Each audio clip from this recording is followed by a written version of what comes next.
ခါတော့ကကလေးမလေးဖြစ်ခဲ့ဘူးတဲ့မေမေဒီနေ့ညတော့လီလီကကစားချင်စိတ်သိမ့်မရှိဘူးသူကကလေးမထိုင်ရင်သူ့အကြိုက်ဆုံးအယုတ်ကလေးကိုတင်းတင်းကြပ်ကြပ်ဖတ်ထားခဲ့တယ်သူ့ရဲ့ရင်ထဲမှာလည်းစိုးရိမ်စိတ်တွေပြင်းနေခဲ့တာပေါ့ဘာလို့လဲဆိုတော့မနှက်ဖြန်ကသူ့ရဲ့ပထမဆုံးကြောင်းတက်ရမယ့်ရန်ဖြစ်လို့ပါပဲမိမိကသူ့ဘေးနားမှာဝင်ထိုင်ပြီးနူးညံ့စွာပြုံးပြခဲ့လီလီရဲ့ကြောပြင်လေးကိုအသားရပုတ်တက်ပြီးရင်မိမိနဲ့စကားပြောချင်လားလို့မေးလိုက်တယ်လီလီကခေါင်းခပြရင်မိမိကလူကြီးလေးလီလီစိုးရိမ်နေတာကိုနားလဲပေးနိုင်မှာမဟုတ်ဘူးလို့ပြောခဲ့တယ်မိမိကလည်းသမီးရင်မိမိကအမြဲတမ်းလူကြီးတစ်ယောက်ဖြစ်နေကြတာမဟုတ်ဘူးမိမိလည်းတစ်ခါတော့ကသမီးလိုပဲကလေးတစ်ယောက်ဖြစ်ခဲ့ပူပါတယ်လို့ပြန်ပြောတယ်လီလီကမော့ကြည့်လိုက်တယ်မိမိကိုကလေးမလေးတစ်ယောက်ဖြစ်စိတ်ကူးကြည့်လို့တော့မရဘူးသူမြင်မှုတဲ့မိမိကအမြဲတမ်းတတိရှိပြီးမလုပ်ရမလဲဆိုတာအမြဲသိနေတတ်တာကိုမိမိကပရင်ပေါက်ကနေတစ်ဆင့်ကောင်းကင်ကြီးကိုကြည့်ရင်သူငယ်ငယ်တုန်းကအကြောင်းတွေကိုတဖြည်းဖြည်းချင်းပြန်ပြောပြခဲ့တယ်သူငယ်ငယ်တုန်းကကဘာကြီးကအရန်ကြီးမှလွန်ပြီးတခါတလေမှအရန်ကြောက်စရာကောင်းခဲ့တာကိုမှတ်မိနေတာပေါ့မိမိကသူ့ရဲ့ပထမဆုံးကြောင်းတက်ရက်ကိုမှတ်မိနေတော့မယ်ကျောင်းတကားဝမှာရက်နေရင်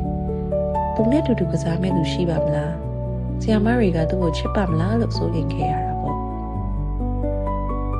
ပြီးတော့သွားဆရာဝန်စီသွားရတော့ငါကြောက်ခဲ့ရတာကိုလည်းပြောပြတယ်ထိုင်ခုံအကြီးကြီးပေါ်မှာထိုင်နေရင်းနဲ့ကိုပြက်သွားပြီးဖူဖူရဲ့အင်ကြီးအိတ်ကထဲကိုဝင်ပုန်းနေချင်ခဲ့တာပေါ့စပိစီးတည်ရင်လေကျသွားတော့ငါဒူးပြက်သွားပြီးအရန်နာလုံးလုံးငိုခဲ့ရတာကိုလည်းသူမှတ်မိတယ်ဘေးကထိန်းထားတဲ့ဘိန်းလေးတွေဖြိုးလိုက်တဲ့ချိန်မှာမစီးရတော့ပဲလမ်းမပေါ်မှာထိုင်ငိုခဲ့ဘူးတာပေါ့သူ့ရဲ့ပထမဆုံးသွားကလေးကျိုးသွားတော့ကအကြောင်းကိုလည်းပြောပြတယ်သွားလေးကလှုပ်စီဖြစ်နေတော့ပြုတ်ထွက်သွားရင်ရန်နာမလားဆိုပြီးတော့စိုးရင်ထိတ်လန့်ခဲ့ရတာပေါ့မသိရသူတွေအများကြီးရှိတဲ့နေရာတစ်ခုကိုသူမိဘတွေနဲ့ရောက်သွားတော့ကစကားတွေအထစ်ထစ်ငေါငေါဖြစ်ပြီးအပွားရဲ့စကားအနောက်မှာပုံနေချင်ခဲ့တဲ့အဖြစ်အပျက်ကိုလည်းသူမှတ်မိတယ်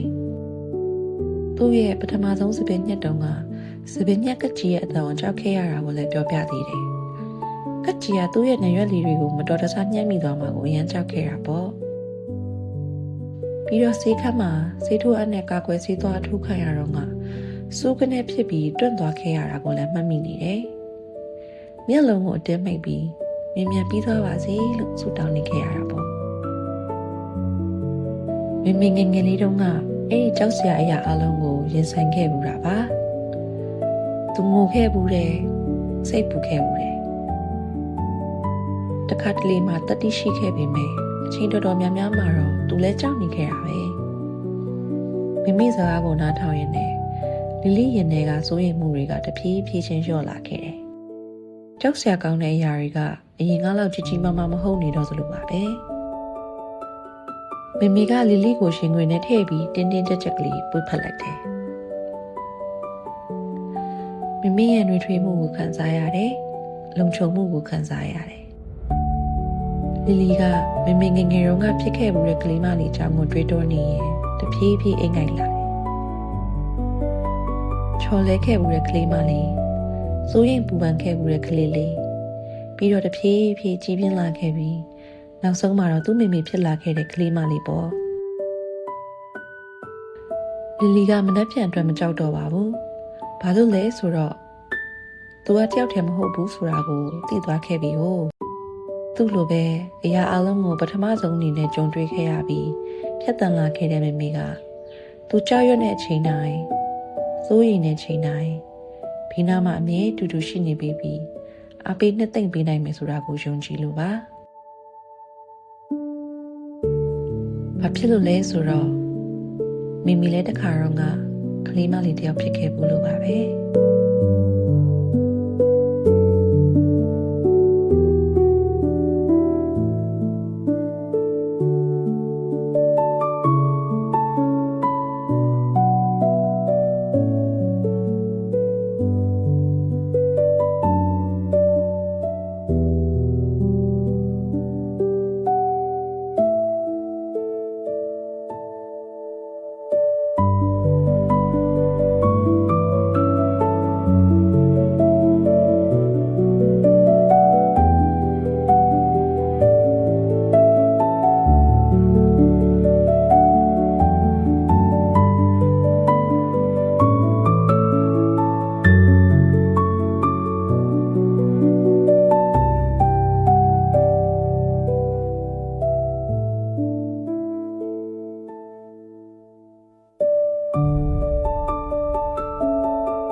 ။